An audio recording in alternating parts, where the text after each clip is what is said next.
the time won't make it right.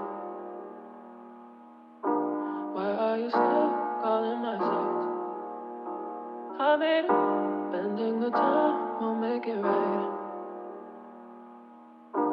Why are you still calling my shots? We're back. Another Oh, yeah. episode of 1107. And today we got a very special guest. Hardest working man in the R&B scene right now. Man Facts, dropping a facts, song facts. each week. Facts, The facts, consistency is just astounding. But let me not elongate this intro. We got Never Home, you know?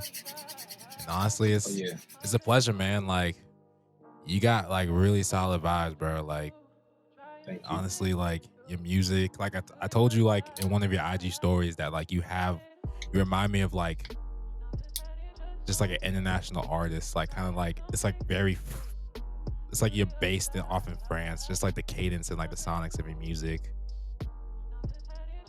Man, Like, thank you. I try to listen. I try to listen to as many different genres and stuff that I can. Like before I started making music, I literally took an entire year just to listen to as much stuff as I can and just try to soak up everything I could. What'd you say like you listened to like growing up? Growing up, I listened to a lot of Usher. That was the first music artist that I liked.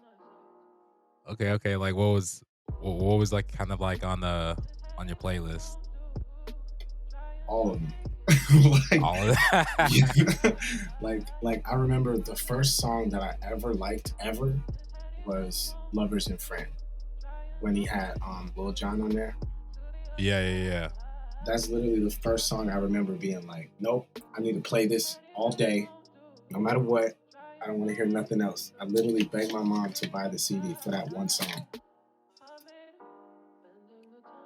I say, for me, growing up, like going back to Usher, like I would say like the first song I listened to by him was "You Remind Me," and like that whole 8701 album.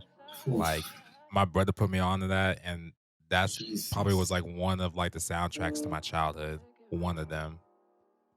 Bro, I can see the video in my head as soon as you said it. Like literally. Oh God. I remember this shit happening in real time and me being like, no way. Like, ain't no way, boy. Ain't no way. Man, just doing like the little moonwalks, like just like across like the wooden floors, like in my socks. Like I was trying to be like Usher so bad, man. Hilarious. Like, no, for real, Usher's the GOAT. Seriously, all-time R&B GOAT would have to be Usher. Would you say he's like your biggest inspiration? I would have to say my love for music started with Usher. So I guess that would be the same thing. Yeah. I would say so. Okay. Or some, I guess, like, who would you say, like, were some of your, like, influences growing up? Influences growing up would definitely have to be Usher for one, for sure. Yeah. I used to listen to a lot of music. Soul Child, he's the GOAT. Who else is incredible? Janet Jackson is amazing. All her music is amazing. I always feel like she's just like really like she's like a hidden gem, like but like in the legendary space, you know? Right. Like almost like a mystery. But like not like no disrespect to her, but it's just like I guess like with just the star power of like the Jackson 5 and Michael Jackson. Right. Like I guess it just kind of like overshadowed her, but like at the same time, like I feel that she made such amazing music. Oh yeah, she's incredible. Like I was a dancer growing up, so I would watch her tours and I would like study her dancers like the whole time. I remember my mom had a DVD of her like Hawaii tour. I've watched that like 1,000 times. Oh, word? Oh yeah, I recommend it. It's amazing. Like they show like the behind the scenes, like her outfit changes, everything. I'm gonna find it and I'm gonna send it to you. Please do. Like, so you would say like she's like one of like the big inspirations for like performance wise, like, because would you say like you're just a singer, or would you say like you're kind of like a triple threat, like singer, songwriter, kind of dancer, like just do everything, like just like a full on entertainer in a sense? I mean, I've always just wanted to entertain and just perform. Like that's what I've been doing ever since I can remember. Like I started off doing plays and speeches and all type of stuff like that. So like being in front of a crowd is like, it's definitely not new. You know what I mean? And now you're seeing like the process of me putting everything together, because I kind of like studied each thing one at a time. Like when I started making music, I put the dancing down, but now I dance like every day, and it's coming back together as I'm like preparing for shows and whatnot. Because when I first found you, it was like my first thought was like, man, like this man stay in the studio, like he's definitely like bringing in the vibes, and like the music is like super solid, especially like with your EP, like that last EP that you dropped. On top of the other music that you're dropping currently, it was just like such a vibe. Like it was amazing. Like, thank you. Definitely like a song. Definitely a whole slew of songs to listen to, like while you're on the night drive. And the EP I'm talking about is Swerving, guys. Like, it's y'all definitely gotta check in on that. Like that. Oh yeah, That's you just a need to go crazy on a ass long vibe. drive. You got something on your mind? Throw that on. You'll be good. On God, like in my mind, I was just like, okay, this man definitely a studio rat. But then at the same time, like I'm checking your stories and like you're doing some dance moves, and I'm just like, hold up now. Like I didn't know he was a performer too, because it's like I don't know, like I don't really be seeing like a lot of like performers like who. There's no more superstars. Yeah, it's just like really just like all kind of just you got the songs, and right. That's it. But like that's what I really like about you is just like as I'm discovering and like knowing about you more and more, like I'm seeing like you definitely have like more to you than just like making great music. Like I can see like when you do your shows again, like you're definitely gonna like be like a world class entertainer, like for real. That really means a lot, bro. I really do appreciate that, for real. Like, yeah, no clue. Like, I literally been up since yesterday. Like, I stay up 2 days in a row most times. So like, this is literally the only thing I do. And speaking of being a studio rat, I have to give credit where it's due. I got that from not only my brother. He used to like scream at me and tell me we get energy from staying up. He's a crazy man. It's the person who showed me what music is. But I have to give credit where it's due. I used to see Nav when he was first coming up. Oh. Like before he even blew up. Yeah. I saw one day he posted on his story every hour in the studio. Like 1 o'clock in the morning, 2 o'clock, 3 o'clock, 4, 5, 6, 7, 8. And then the next story, he was in a Rolls Royce. And I was like, you know what? That makes sense. So I'm never leaving, period. Because obviously putting in the time is what would get you the result. You know what I mean? That's from what I've seen. Yeah, because like it's just like, with music, of course, like you're constantly recording and trying to, create the best vibes possible. And it's like, you're constantly trying to restructure and trying to figure out like what sounds best. Should I write this lyric? Should I replace this bar?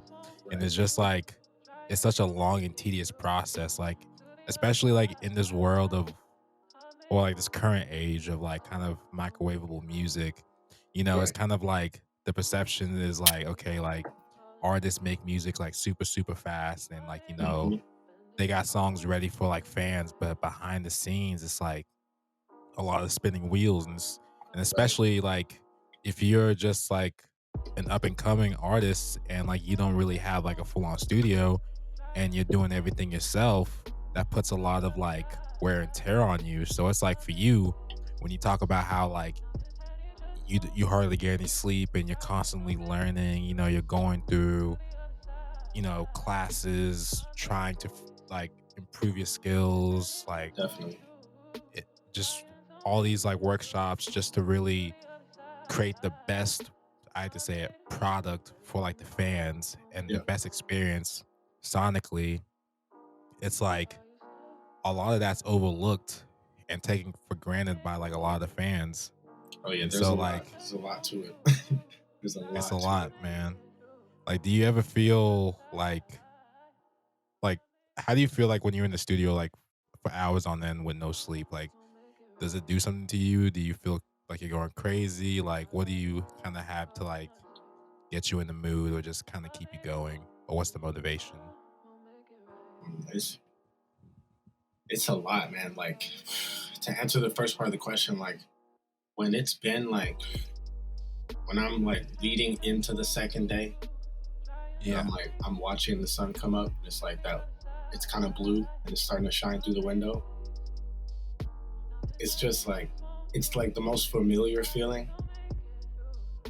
I don't know, it's like, it just does something to me. I just love it, to be totally honest. I get kind of like, I always say to my team, like, I want to be delirious. Like, you know what I mean? I feel like when you are sort of like at your edge and like at the peak of your abilities and physical limits, you know what I mean? I feel like you kind of enter a new space. And I feel like I would say things that I wouldn't normally say. You know what I mean? Like you're in the zone. I would place drums that I wouldn't normally place there. You know what I mean? Like, I love it. But then there are days where like I'm super fucking exhausted and I wake up and my eyes hurt. And like I don't know whether it's AM or PM at all, and I'm feeling totally lost. Like literally, I woke up yesterday, it was like 3:00, and my first instinct is like, is it AM or PM? I don't know. And I have to like go to my clock and decide. Like that's super common. Like I never know what day it is. Like sometimes I just pass out randomly and I'm dead sleep to the world, like dead to the world all the way. But like I never even sleep more than 4 hours. Like that's the maximum. Not even to flex, like I don't have a sleeping problem or nothing like that. But like you said, back to the motivation, like I really do it for my family. And like that's enough motivation for years. You know what I mean? And like you love it. Like it's your passion. It's like something that you like live and die for. Oh yeah, you have to love what you do. And like I've taken the home studio and then I've basically condensed it and brought it to LA. But I have the full setup, like from interface to piano, MIDI keyboard, the monitors, mic. I even have a booth in my room. Like there's not missing anything. That's like full on dedication. Like to lead on to the next part, it's like there was this quote that I found, and it said, "The best moments in our lives are not the passive, receptive, relaxing times. The best moments usually occur if a person's body or mind is stretched to its limits in a voluntary effort to accomplish something difficult and worthwhile." Wow, that's literally the fancier version of exactly what I said. Literally. Like being right at your limits. That's when special comes in the room. Like someone get this man an IV bag, because like that's how hard like you're working in the studio. Literally. Because most of your stories, it's like you are in the studio. No, literally. It's never anything else. I live here. Like, you'll barely catch me outside. That's a rare occurrence. But I'm going to start being outside a lot more since I'm starting school. I'm going to be at the LA Recording School starting August 2nd. Ooh. Okay, Literally confirmed this morning. So that's like exclusive. First news. How do you feel about that? Because like I know this will be a time commitment.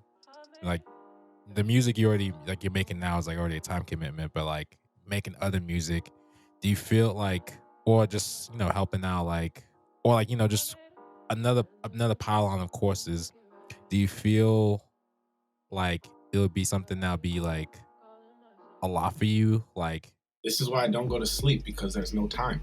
I have to do everything. There's no time to go to sleep. There's a million things to do. Like that is the exact reason that I don't go to sleep. Like, it's just, it gets difficult. I'm not gonna fake. It gets difficult. Like I said, some days I will literally sit down somewhere and pass out immediately. And like you could try to shake me, I'm not gonna wake up. But when I get sleepwalk? Sleepwalk? No, I'd be too tired. Bro, I don't even dream, bro. I'd be too tired. Damn. You say you don't even dream? Seriously, because like dreaming is just leftover brain energy. Oh, dang. Oh yeah, little science. We just learned a new fact. Oh yeah. Oh man, I'm about to start doing little known music facts on my reels and TikToks. Oh word, yo, that actually be pretty cool. Can I give you one? Give right us now? one. Give the audience a fact, like a music fact, a little. Did you know snippet. that Warner Brothers Music was only created so that their actors didn't go sign huge record deals with other companies? I can believe that. I can definitely believe that. They want to keep everything in-house. Exactly. Like, don't go sign with them, sign with us. Like, that makes so much sense. Yo, I'll give you another one. That is solid. Yeah. The first music recordings could only be played once before they were destroyed. Ridiculous. Wait, like, okay, so it will just be like it plays once. Yeah, because it was recorded. It would be recorded through a horn. And that would print like the vibrations through a needle on wax. Like actual wax. And then playing it back would be basically going back through the grooves, and it would destroy the recording. You could only play it back one time. I wonder how much they were selling those CDs for, or whatever they were selling for. It was like literally, this is like 18 something, some year. I don't remember right now, but like it was literally, think of a record player, like the old school one, the big vinyl. Right. Mm-hmm. Think of you speaking through the horn to record it. And then the needle scratching that on the vinyl. And then going back over what you scratched would destroy it. That's how the first ever recordings worked. Until they moved to tinfoil, and then they kept moving until it eventually got to the vinyl records that we know right now. I can only imagine if we never advanced in that particular area, and then like there was a song that we really loved, and we had to keep buying the same CD or whatever that was amazing. Played on. Amazing for the artist and terrible for the consumer. That would be amazing. I would love that. My pockets would be empty, but you know what? The royalty checks, you'll be set for life. Oh yeah, gotta do it for the kids and the family. Speaking of family, like, tell me about your upbringing. Like, are you originally from LA, or did you just move to LA? Like, tell me how that all came about. For sure. Like, I'm from Richmond, California, in the Bay Area. Shout out Bay Richmond. Area, stand up. Oh yeah, have to. We go stupid. Already know how that goes. I got the vibes over there. Oh yeah, the Bay is unmatched. Bay is totally unmatched. It's the realest place ever. But I moved to New York. That's hella funny. I was just in New York 2 months ago. But I moved to LA 2 years ago. It'll be 2 years, August 8th. Mm-hmm. Growing up, it was school. Like, just school. I was like straight A student, honor rolls, whatever, uniforms. And then, boom, one day, my sister randomly comes and picks me up, doesn't tell me where we're going, and we end up at the Oracle Arena, which is in Oakland, where the Warriors play. And it was just and it was huge. Like, they had the court all pulled out, and we could see the entire place, like, without all the festivities and junk, right? It was just bare stadium. And it was like 400 kids there. No cap. It's 400 kids there. I take a number, I'm still like, bro, what is even happening? We're at a dance audition. Like, I'm like, all I do is school. Like, I've never danced a day before this. I'm not ready for no team audition. You know what I mean? Like, it's not my thing. I do plays and stuff like that, speeches, spelling bee, whatever like that. You know what I mean? Give me some academics. I'm ready. But all of a sudden, we're dancing. and it's just been history ever since then. And like, I got the audition. They picked 21 kids. For some reason, I got it. Destiny, I guess. And life has just been ridiculous from then. Yo, shout out to your sister, man. She like, oh my God, catalyst to your career. I tell her this all the time. Like, literally, her and her husband are the only reason I'm even in LA right now. Oh, really? Mm-hmm. Like, are you talking because like just of that like moment. Oh, at the moment. Okay. I didn't know if it was like anything else to that. Because that exposed me to so much music, and I didn't know it at the time, but I was learning.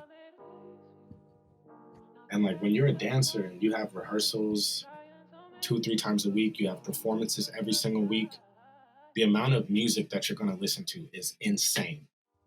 It's insane. Like, the people who sit around and just search for music, they're not listening to nearly as much music as people in like dance rehearsals all the time. Because like, the teacher will play music, you'll learn different dances to new music, and you learn how the music moves. You know what I mean? Yeah.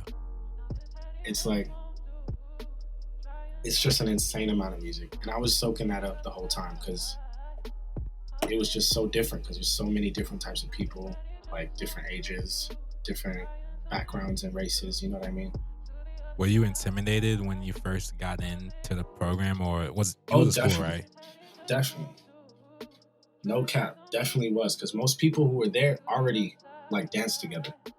You know what I mean? They've been a team already for a couple years. I'm the new guy. I'm the outside.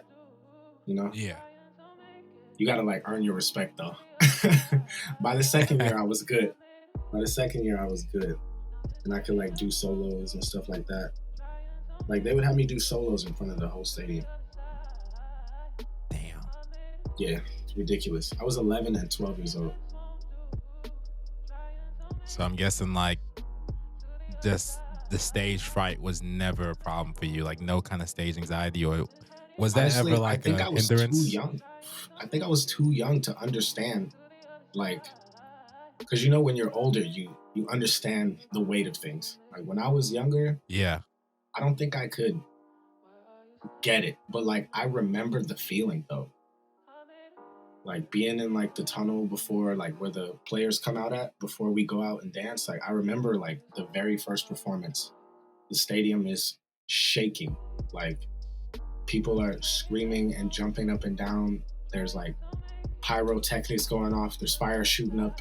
There's lasers, like all types of crazy stuff, man. Like, nuts. Opening night, ridiculous. I'm 11 years old and I'm one of like the shorter ones, so I'm like in the front. I'm like, bro, this is crazy. Like, but I was just like, I was more so like in awe, you know what I mean? Rather than being scared, just like in awe of the moment, you know? Right. Crazy. But like, that like really shaped people everything. grow up. It's like people grow up with like, you know, playing like Pee Wee League, like football, soccer, tennis, you know, and just like, you know, perform like just playing for like a small crowd in your town, but like you're playing for like, you're dancing for the Oracle Arena. 20,000. 20,000. So this was like before the game would start. Like, y'all would just be like, it's like the warm up event, or it would kind of explain that for me. Okay, it would be either before, or it would be like during timeout. That's the most common. during a timeout or like during a halftime. That's like that halftime is most common. During a timeout would be like we went into overtime, like, you know what I mean? They called the dancers back to come perform a second time type thing. Right. You know what I mean? And we like run from the locker rooms through the halls in the back. Crazy memories, man. How was it like being involved in that world? Because it's like, it's a different upbringing from like everybody else. Because it's like, you're already like, right, like in the world of like entertainment. And it's like, you know, people, you know, we play a football game, you know, you have time, like have a good time with your teammates and right, et cetera, et cetera. But like, tell me about like the chemistry with like you and like the dancers. Like, was it always good? Was there like some beef? Was there envy? Like, how was the dynamic between you and the kids and the coaches and everything else? Man, it'd be like just what you would imagine. It's like crazy coaches who are yelling and and kids trying to be kids, but we have to be serious. You know what I mean? Right. And the chemistry during my second year was a lot better. First year I was a little reserved because, like I said, people were already best friends. I'm not about to jump into that. I have my friends already. You know what I mean? I don't need to try to insert myself into your family if it's not warranted, you know? But like, things would get competitive. Like, they would make us compete for sure. Like, everyone wants to be put in the put in the front or in the middle. You know what I mean? So we're always like subconsciously competing against each other, and that just makes the team better. But at the same time, although it was like really serious, we were still kids. Like, we played a lot. Like, they would let us go in like to the concession stands. Like, they would just free us and we would just run. Like, it would just be a little pack of kids like running through. We all got money because we got paid too. Like, my mom made me pay my phone bill. I'm 11 years old. But oh, wow. Yeah, she was crazy.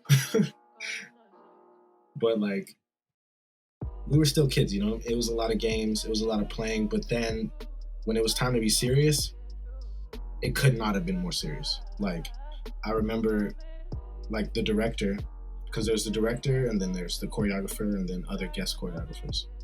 The director, like, she would have us run the stairs of the stadium before the game, because we'd be there like 3 or 4 hours ahead of time, like way before the game started, rehearsing, like doing placing on the court before whatever they wanted us to do. Right.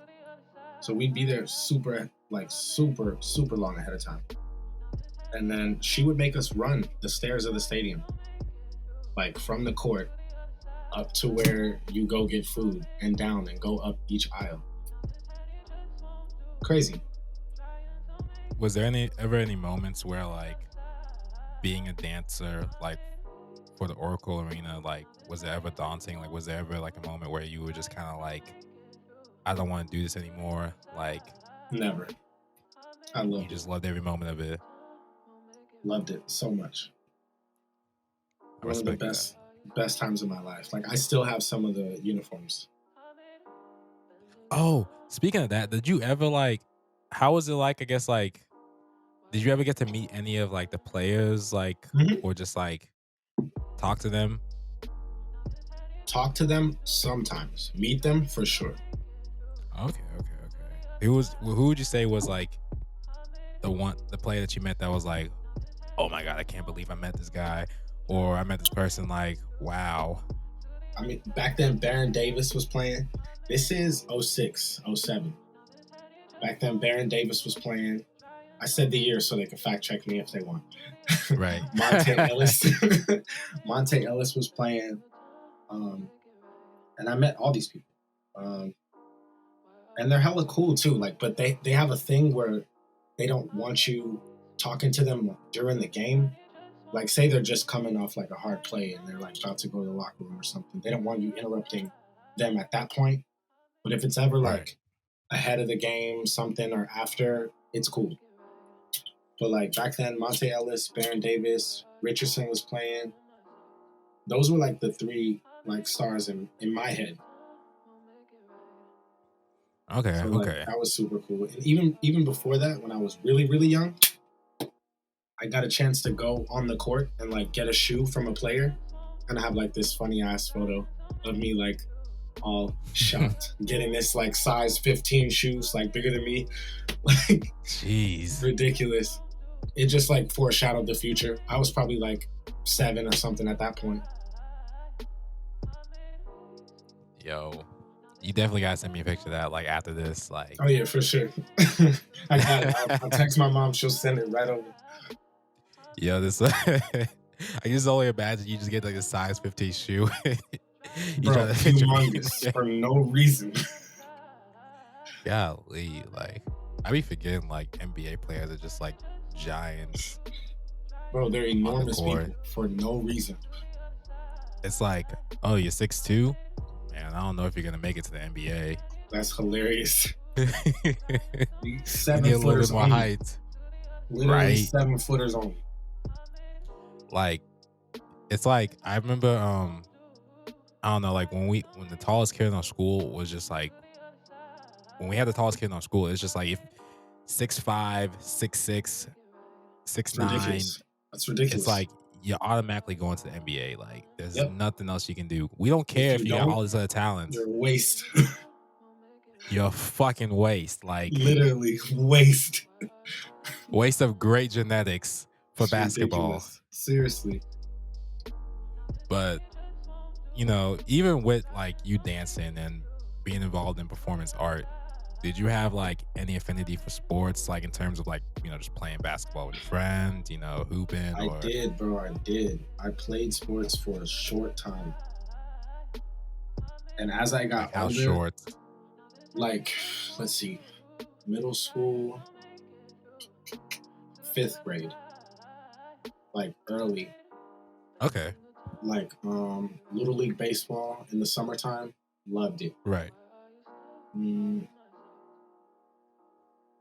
But that's about it. Like as I got older, because like right after 5th grade, I started dancing. 6th grade, I was performing. Like, so after that, I had a fear of getting hurt and not being able to dance.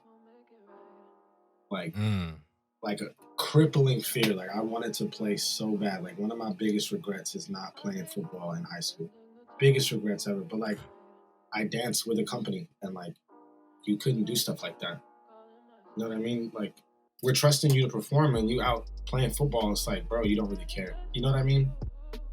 No, I definitely understand because there was a huge proclivity for like injuries, especially like in football when you're constantly training, endurance training specifically, and then let's say like you balance that with like your dance company and they require a lot out of you as well and they get injuries too.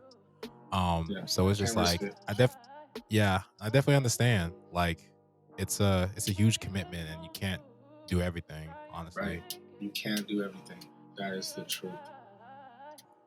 But I will say, you know, with performance arts, like I wish I dedicated more time to that side of things rather than sports, because honestly, like I watched like the kids that I grew up with, you know, they played, you know, they were in band, you know, and they were just really, really close, and it's like they really loved the music.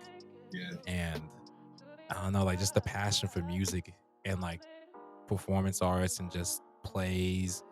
Oh yeah. You know, just being on stage, it's just such a beautiful thing to watch, you know. It is.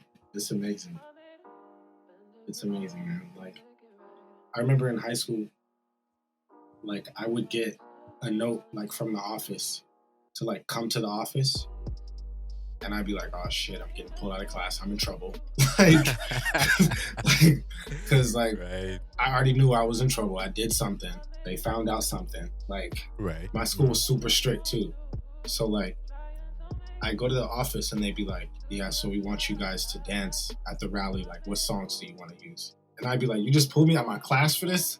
Like you don't know if I'm testing, you don't know if I'm missing homework or nothing. You just pulled me out of my class to tell me you want me to dance at the rally? Like, what? But like, it was funny, man. Like, I feel like most of the time in high school, I was literally, if you ask anyone I went to school with, they'll tell you, I literally walked around dancing.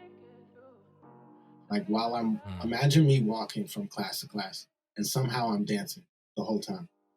Yeah. Like, ridiculous. Like, my mom would be like, stop moving. like,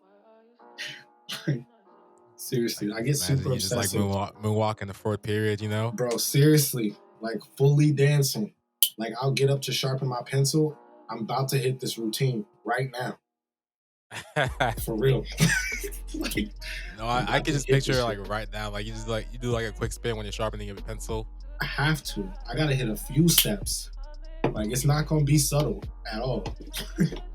No basic line dances, you know. You doing? No, we serious. You doing your own spins. Oh God.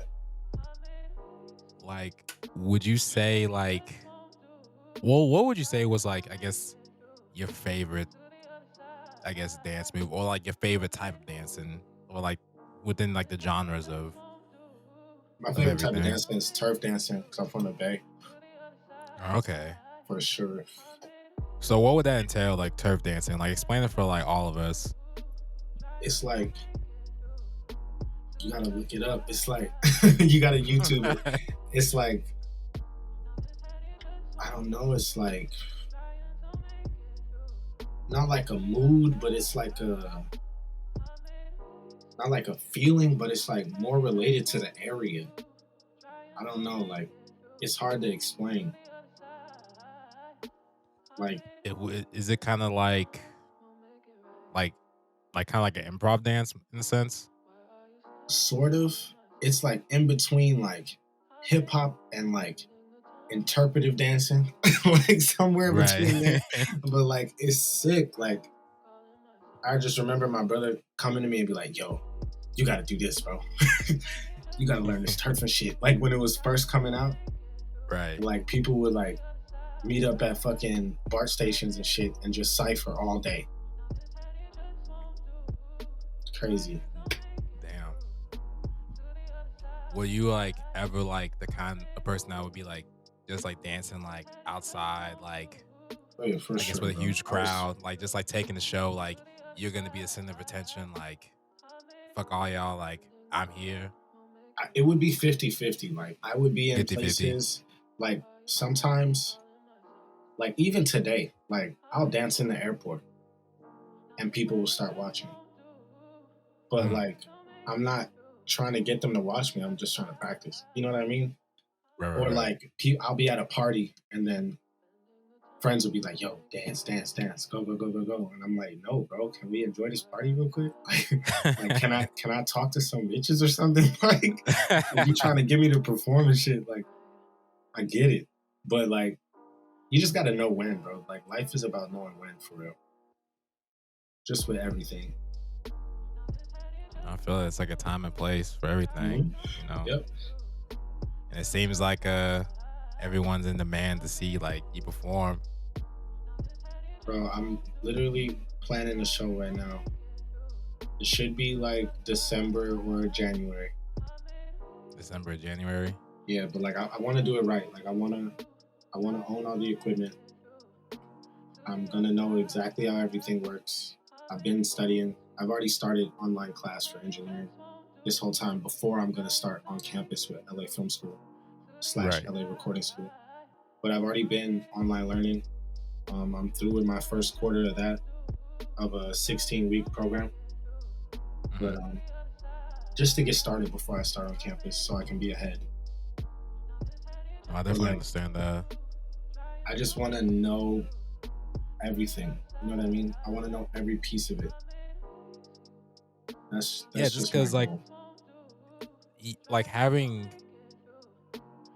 more knowledge in the area that you do, it translates so much better when you're trying to like really talk about your vision and what you want. Definitely. Especially when you start to have a crew, you know, like you start building a team. Because I know like you are very like hands-on with your art, but you know, Definitely. there comes a point in time where maybe you might have to hand the baton to somebody else and give their trust. For and sure. as you know, the artist, you want to make sure that they know what they're doing, and you knowing all the ins and outs of the process definitely helps. And I really do respect the fact that you're like, you know, you're so passionate to the point where like you're going to school, like LA Film School, just to really understand Right. the industry that you're in, especially with engineering, because engineering, audio, like engineering, that area seems very boring for a lot of people. Science, bro. It's literally science. No, it's a tough thing for people to sit through, because it's a lot to like take in, from like the frequencies, just the kinds hertz and of equipment decibels to get. Yeah. Hertz and decibels. Like literally, my literal test question was, I'll never forget this in my life. The test question said, what is the speed of sound at sea level at 21 degrees Celsius under normal atmospheric environment? I'm like, what are you talking about? God. Like, what? The speed of sound at sea level, 21 degrees, normal atmosphere? Like, I need to know that though. Like, facts. I'm sure I got that one wrong. But I just want to say, like you said, like there's going to come a time where I have to give up some control for something to be accomplished. You know what I mean? Right. And like, I just want to say for other artists, like the way to combat that fear is to learn. Like, that's how I deal with it. Instead of being nervous about it, I'm just going to learn all of it. Mm-hmm. So one, I can communicate with you well. And two, if you're not doing what I want, I can fix it or show you. You know what I mean? It's just keeping me out of a vulnerable spot. At the end of the day, it's like, Russ was talking about it in the interview. Russ is he the was GOAT. saying how Russ is the GOAT. Shout out. He's the GOAT for real. Like, the man does everything, and then there's probably more that we don't even know that he does, that he has his hands on. Produce, mix, master. That's my he became guy. a meme. I fucking love Russ, bro. That nigga gives away the answers like it's nothing. He's like, bro, this is what you do. What's the problem? Right. He's like Gary Vee music, literally. Honestly, like that's all he does. Like, I'm pretty sure that's pretty much like all of his time, since like he just mix masters, engineers. Bro, he's the reason so I'm much that he does every week. Like, people make fun of him, but like look, bro, he made 15 million shows the first outside year. the country. He made 15 million the first year and can sell out overseas at any moment. That's ridiculous. Solo with no other artists. That's ridiculous. Major label artists wish they could hit 15 million. Usually they only hit like 2 or 3 million. Bro, you know, not to say that that's 15. like small. That's not small, but like, it's just for independent artists, 15 million, like that is incredible. Insane. Ownership. That's what it's about. This man had like 200 plus songs before he got on. Oof. And was able to retain ownership. Sheesh. He had the cards in his hands, like. Sheesh. Talk about leverage. That's why I'm just building up, and releasing. Because like, one, I'm building a set list. Two, it's like, and for other artists too that listen to this, like, if you were a company and you were to invest in an artist and you were like, okay, how many songs have they released in the past 6 months? And one artist had 2 songs and the other artist had 10.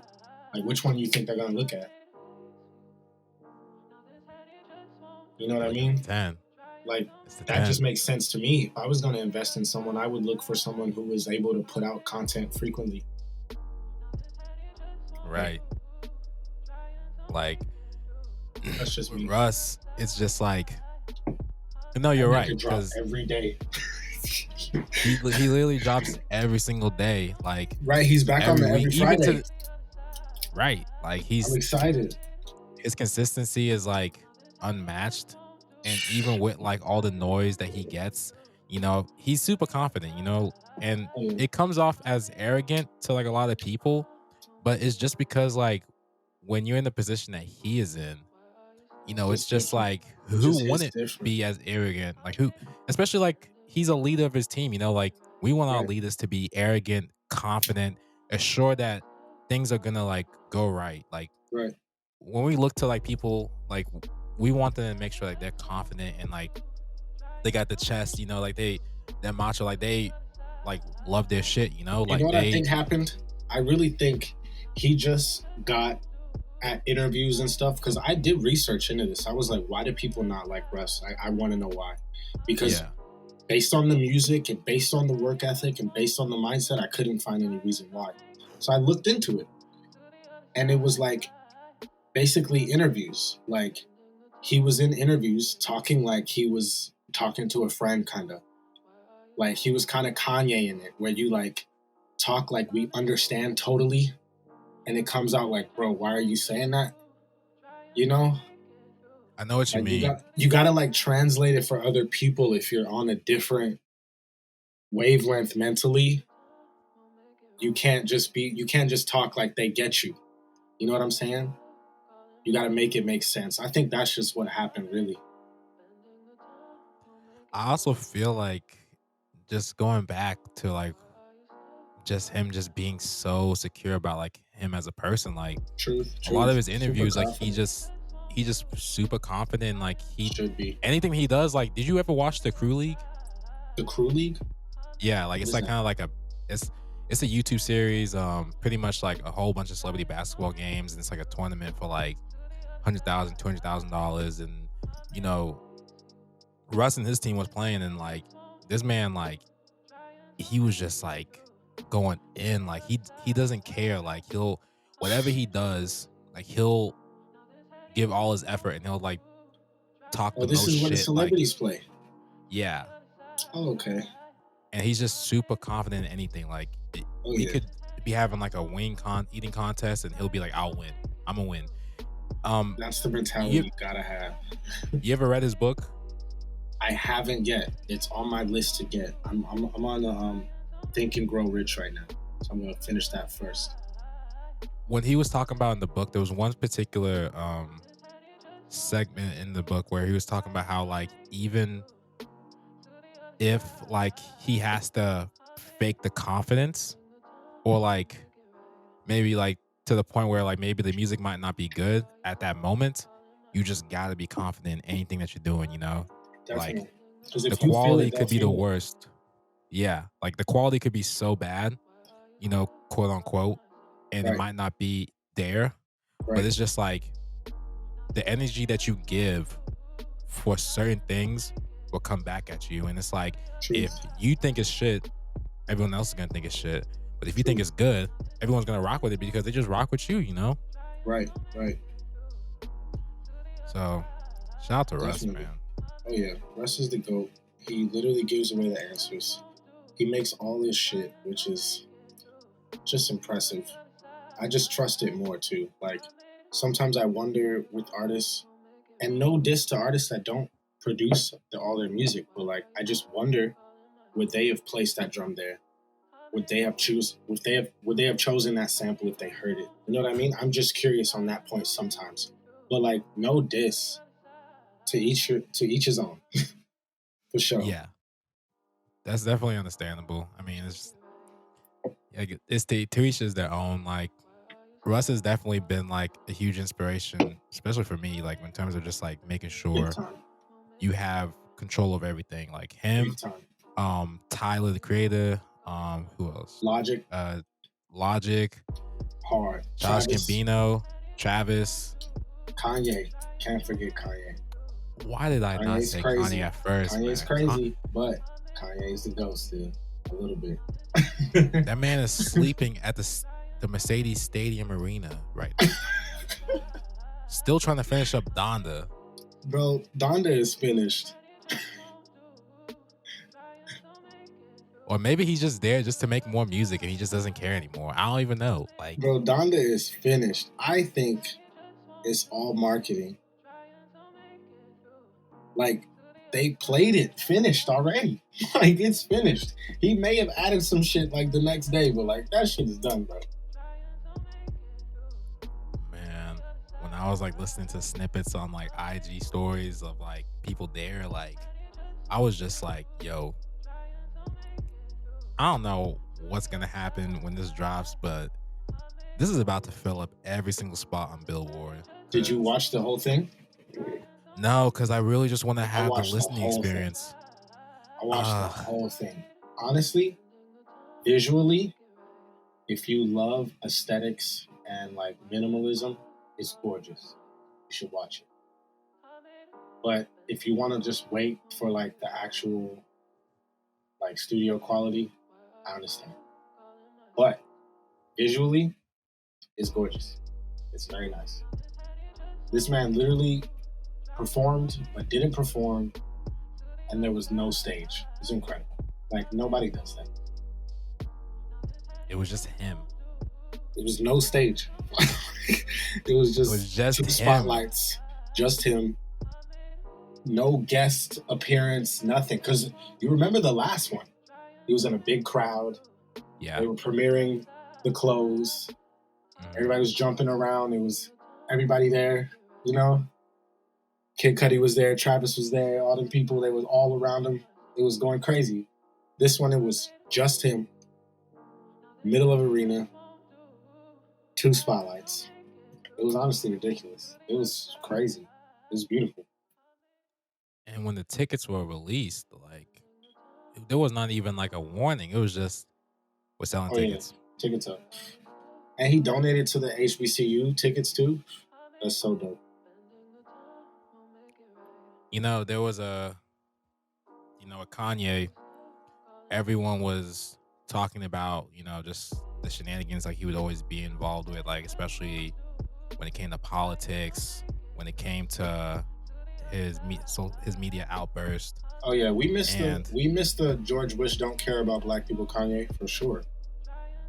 But at the same time, it's like out there. We do miss that.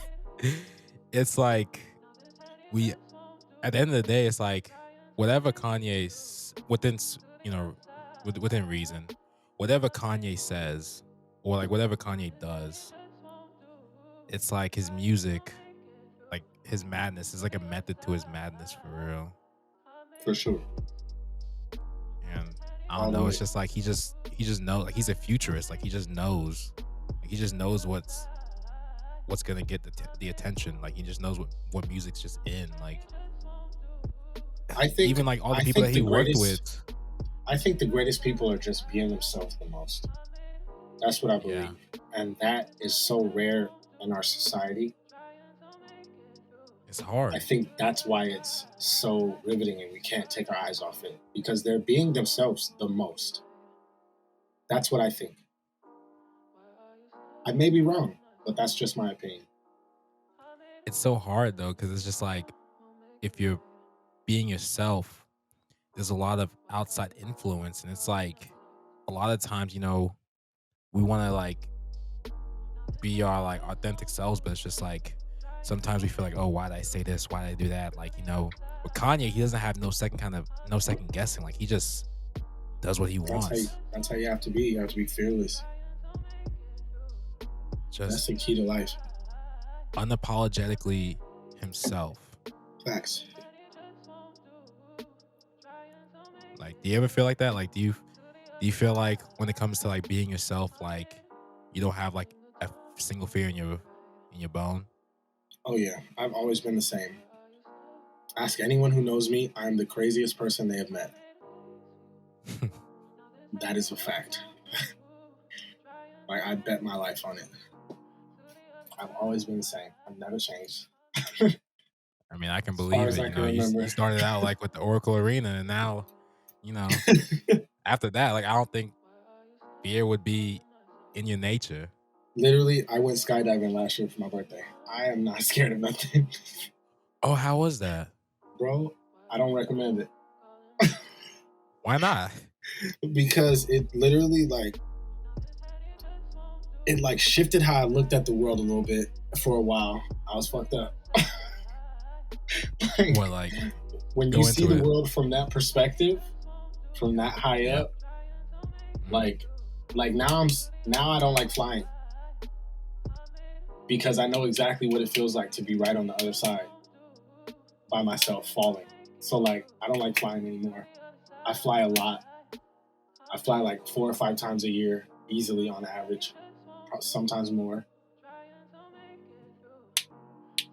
Damn. Like it's a lot. Like it changed the way I looked at life, bro. It was really crazy. And if anyone does hear this and goes, bro, go first. Do not go second because you go in pairs.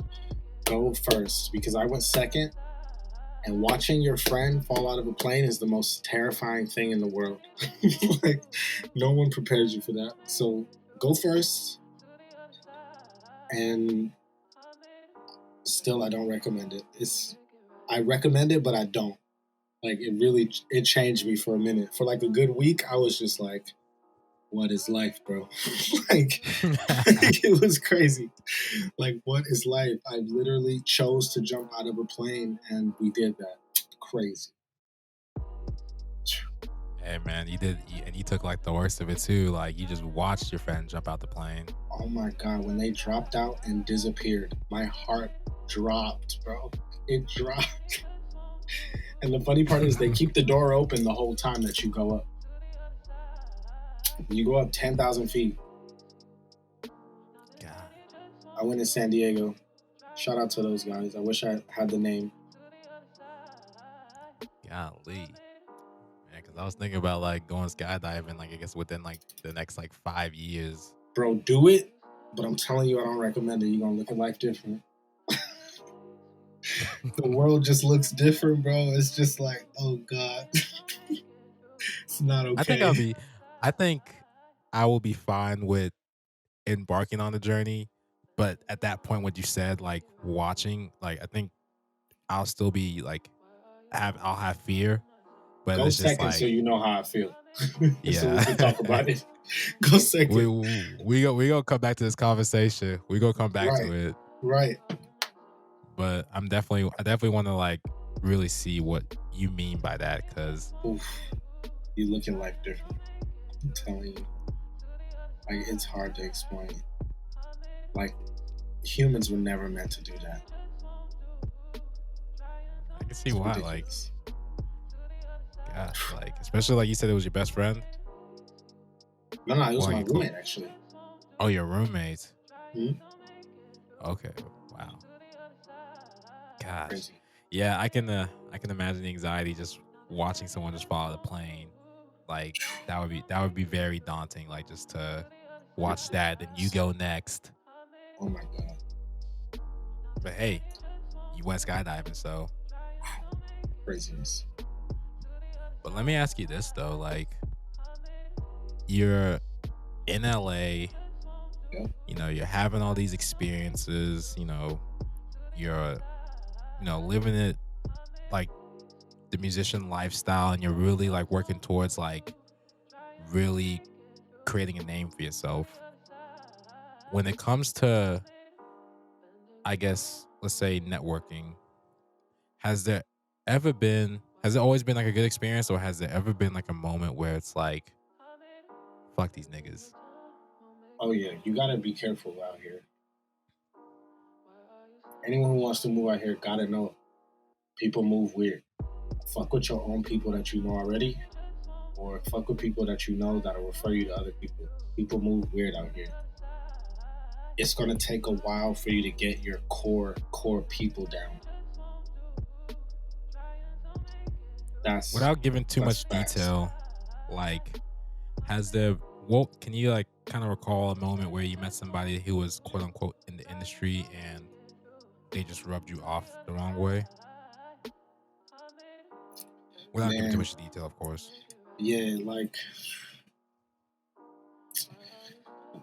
bro. People move weird, bro. people move weird, bro. And like, you gotta build a team that's really about team playing. Real talk. Because some people say they're about team playing, but it's just for their benefit. I'm all about being a team player. Like, if you see your man open, pass the ball immediately. You know what I'm saying? Yeah, I know what you mean. That's what it's about. I can definitely understand the power dynamic being like off, because especially a lot of times, people, they're in LA. I've never been there, but I get that people really want to make a name for themselves. Yep, and just really for everyone. Try to like get out there, like put the names out there, and really just like get the notoriety and be like the head honcho. And it's just like when it, especially in the music industry, it feels like you have, if you're not the entertainer, if you're not the main superstar, like your job is meaningless. Like you don't mean nothing. Like you're not going to be successful. Like that's the only thing available in the music industry. There's nothing else. No other career. You have to be the artist, the main star on stage. Like nothing else matters. Yeah, I can go ahead and let you know that that's not true. Like, for sure, that's not true. That's definitely how it seems, for sure. But for anyone that like wants to get into music for stuff that's not on stage, it's definitely not true. Like even for myself, I'm going to school for engineering school because ultimately, in the end, after being an artist and everything, after all that takes its place, I want to record for movies and games. It's a way bigger industry. I have 1 million artists to choose from, but everyone goes to the same movies. You see what I'm saying? Different. Yeah. But that's ultimately the goal. You know what I mean? In the end, that's where I want to be. I want to be scoring, doing Foley, executive producing for movies and games. That's where I see myself.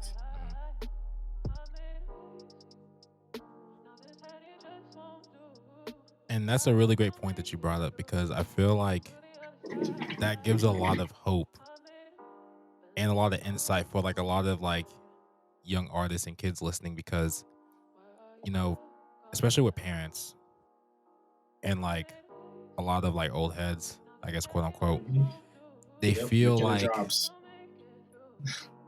they feel like you can't find a job in the music industry. Oh yeah, there's you can't find the opportunity in there, but you can acquire skills and the jobs will be there. Real skills. Like, honestly, like, just don't fake it. Because it's like, if you try to fake it, like, it's so easy, like, to fake something and just the passion especially can just deteriorate. Like, you can just see. Especially these days, it's easy to fake something. Easy. Like, you could literally, like, act like you know everything about a person and then act like you cool with them, and like you could just like fabricate the whole connection and relationship with somebody, but it's like it'd be so much easier if you just fucked with the person, because it's it's not worth it. Like, it's honestly not worth it just to like fake it just for the sake of fame, because no one wants that. Like, stuff like that doesn't last. It's temporary. It doesn't. Like, having genuine relationships and being true to one another, and just everyone wants to get like make it and have the end and like make their bread, but it's just like having genuine relationships and just having people you fuck with is so much more important than just trying to like get the fame and notoriety. Message.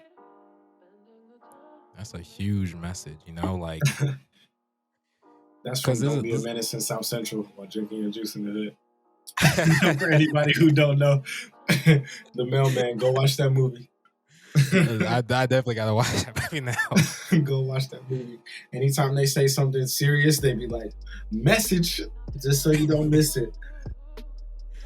Word. Like, there's been so many times like you talk to somebody and you already just know like what they're trying to do, or like maybe you talk to them for a while and you just know Like you can just sense that they don't mean what they say, you know. For sure. Like I really respect an artist who cares like so much about their art, you know, that no kind of fame or followers or likes would I guess like steer the direction on like what they do, right, for like majority of their work, you know. Oh yeah, because some people, they really just, that's like the big thing that drives like their music or like their art. It's just like what gets the most likes or like what gets the most attention, or you know. And I get one side of it, but then like when it just becomes like your whole thing, like it it just starts to, you start to feel a kind of way, or like you, I don't even know if you even like it, you know, like you'll be miserable. Right. You got to be true to yourself. Like you got to just be accountable and stay honest and just ask yourself what it's really about. You know what I mean? Because like the thing I have with people who like live for Insta is like, bro, if we think back when Instagram didn't exist, it's proof that there's always going to be a new app. There's always going to be a new platform. It doesn't matter. Like, it doesn't matter. A few years ago, TikTok wasn't a thing. Now it's the biggest, like, breaking music platform. That's crazy. It really is. Like, it's all about the real life. And that's definitely true. Like, I always feel like getting lost in social media, you know, it can really do something to you. Like, your self-worth, you feel like relies solely on like the amount of reception that you get from the people. For sure. But honestly, like for you, like going back to you, it's just like, okay, like you're in the studio constantly, like you're sharing your music all the time, like you're making the music that you want to make, like you're talking to people that you want to talk to, like everything that you like, you're a very genuine guy. Like you just care so much about your art that like even in an area like LA, like you don't care, like you just care about, you just love your art and you love people who have the same passions for the industry that you're in. And it's just like it's a very beautiful thing, because it's just like doing it for like just the views and the numbers, like, you know, eventually it'll just wear you out. Right. It'll be for nothing. Definitely be for nothing, you know, like you're in the studio, this man probably got an IV bag on the side, you know. Hilarious. Not yet. Almost. We're gonna get there. I got the whiskey. Yo. I got the Coke, the Coca-Cola. Okay. Coca-Cola, I was like, oh, bro. he had that scene. I was like, oh, he got the Coke. No. Coca-Cola, bro. The red can, bro. The red can. Bro, you see that? I instantly caught it. Like, wait a minute. Don't think my it's eyes like like that. bulged. I bro, was just that's like, so whoa. funny. No. Never, bro. Never. The Coca-Cola, it says original taste right on the can. You feel me? You feel me?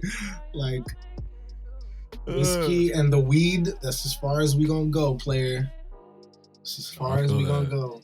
The weed and the whiskey is cool. We got that. Coca-Cola, the soda. One more time for the people in the back. Y'all heard it here, folks. Like this man, he ain't on no what they call it, that sugar book.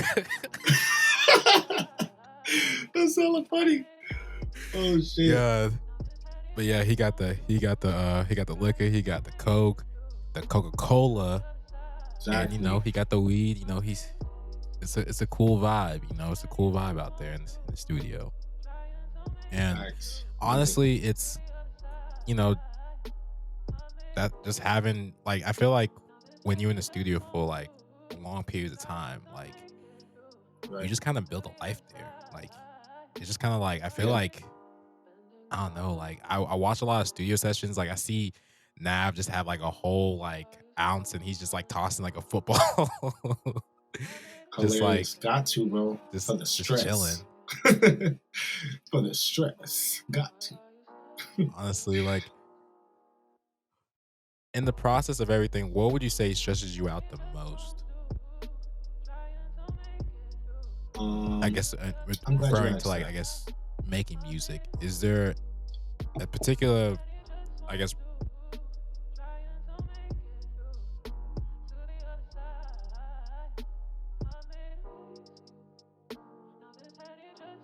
Hello? Oh, sorry. I thought you were gonna answer the question. Okay, but yeah, is there like a particular moment, like, I guess, like, in the process where, like, you're I guess that stresses you out the most when it comes to creating music? Definitely. So my oldest brother is the one who showed me what music is. You know what I mean? He was a music director. He's very, very well known. His name is Jerron.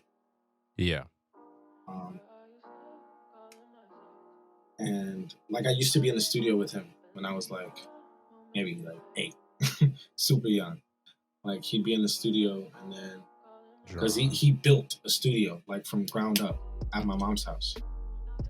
Like, literally, him and my older brother took sledgehammers to the fucking garage and tore it down and built up a new studio. Beautiful. It literally looked like Guitar Center. That's what we call it. But like, yeah, he got in an accident the day I was supposed to move to LA. And he was in a coma from that moment for the next like 3 or 4 months. And he like sustained like massive brain injury. And he can't make music anymore. And like, we had just finished building a new studio together. And like, music was our thing, you know what I mean? And like, yeah, I just got to do it for 2 people. So that's the thing that stresses me out the most. For sure. Damn. I'm sorry to hear that, man. Like, I really am. Life is crazy. Life is crazy. Like, literally the night that I'm leaving, like I leave the next morning, the accident happened that night at like 9:30 p.m. He had just left my room. Crazy. It happened a block and a half away from my house. You can see it from outside my door. Crazy. That's why I'm never home, bro, because I can't be over there. And I don't really live in LA. I'm just here for the mission, basically. You know what I mean? Yeah. Never home, bro. That's what it's about. With the accident, was it more, not to get too much into your personal business, but was like, when you say you can't listen to music anymore, like, are you still able, like, to kind of like have that relationship with him and, you know, just talk to him, or like, is it like, oh yeah, he's not like, he can't like hear music? He's recovered, like, you know what I mean? He's recovered pretty cool, and he can, you know, hold a conversation. Okay. You know what I mean? For the most part. But he mainly needs like full-time care, basically. You know what I mean? Right. So it's definitely different. He can't make music anymore. And literally, like, he had texted me something. It's my lock screen. It's like, in case something happens to me, there's a password to my computer and keep the music going. Literally, I got the text right on my lock screen right now. I'm looking at it. Crazy. So that's what stresses me out the most. But like, we got to do it. You know what I mean? Got to do it. Like, have to. I definitely understand that. Like, just like that being a drive, and just like keeping the mission going. Oh yeah. Like, damn, man, I'm sorry, bro. No, it's all good, man. Life is never wrong.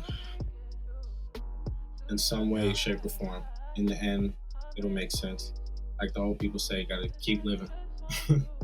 Yeah. Thanks. And it's like the way that you're like going, it's the wheels haven't stopped turning. It's only just getting started.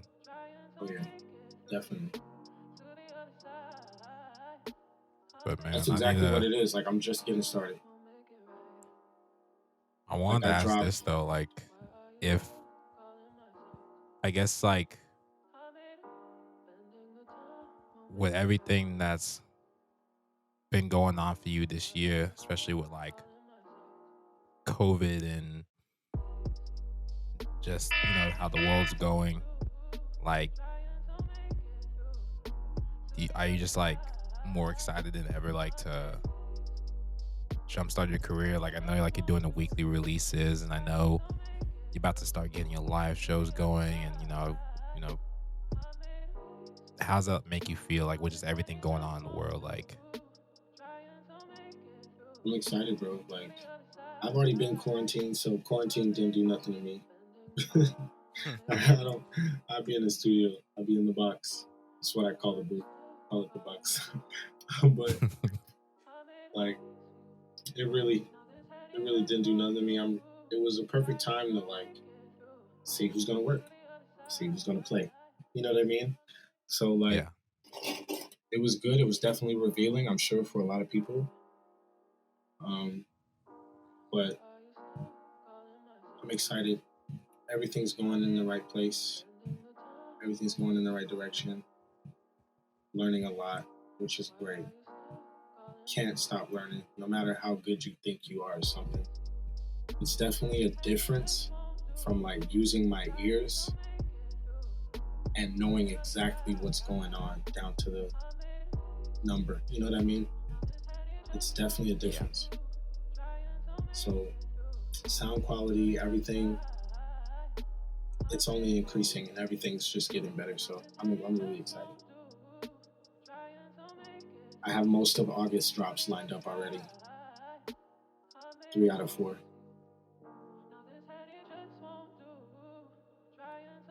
Y'all hear that? Y'all hear that? This man ready.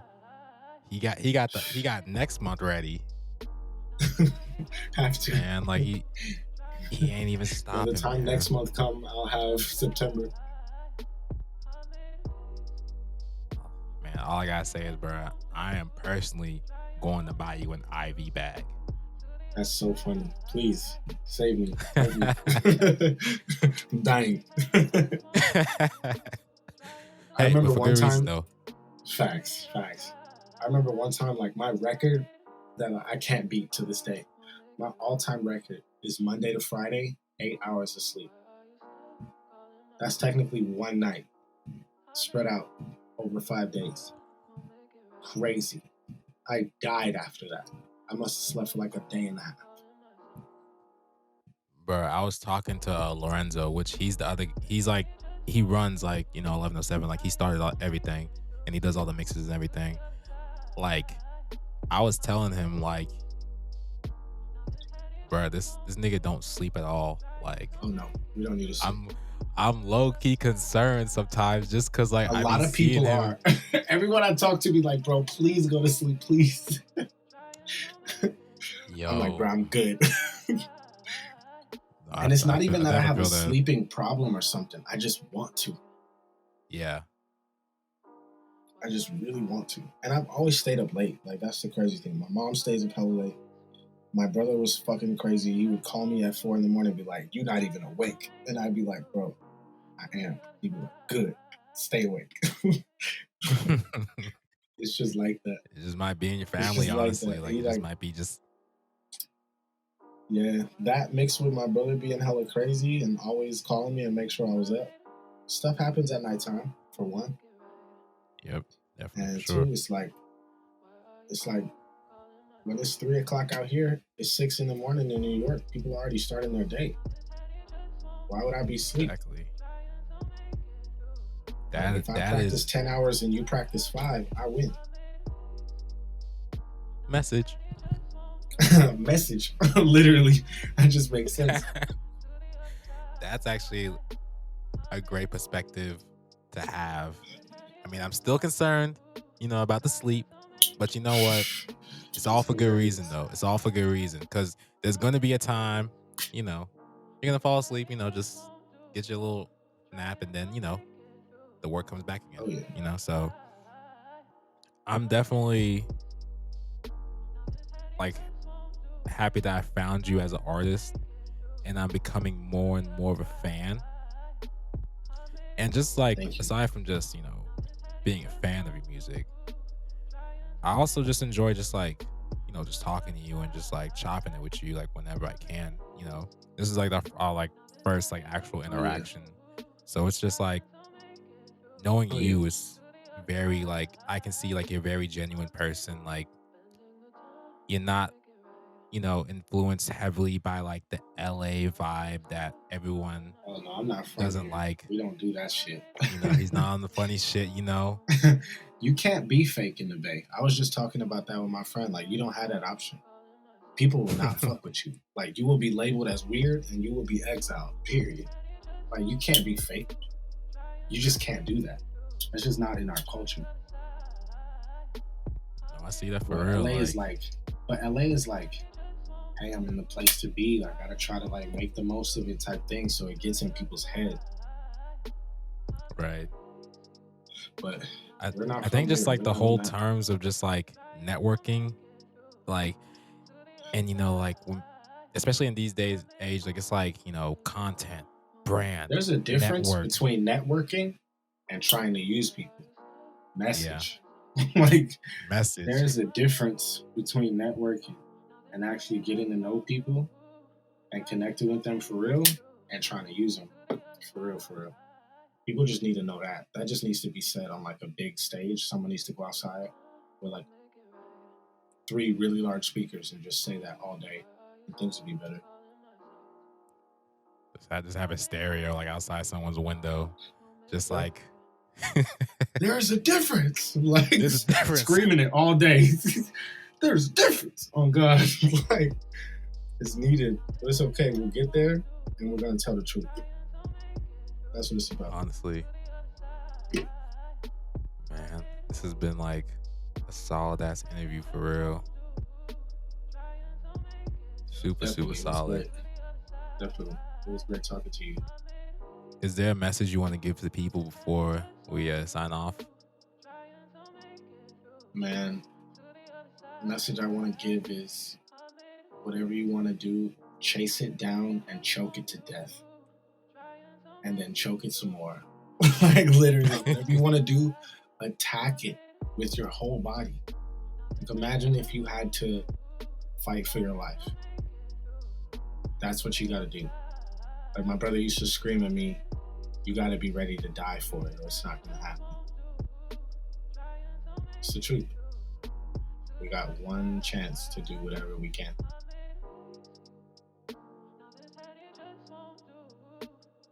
Y'all hear that?